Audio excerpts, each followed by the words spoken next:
Gradually move the water-filled bottle in front of the transparent bottle. See what happens. Wow, the arrows appears to change the direction. The top arrow which points to the right appears to point to the left, and the bottom arrow which points to the left appears to point to the right.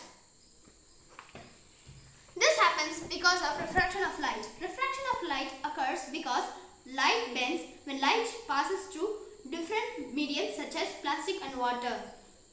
When light passes through different mediums, it gets concentrated into a focal point, usually near the center. When light passes through the center,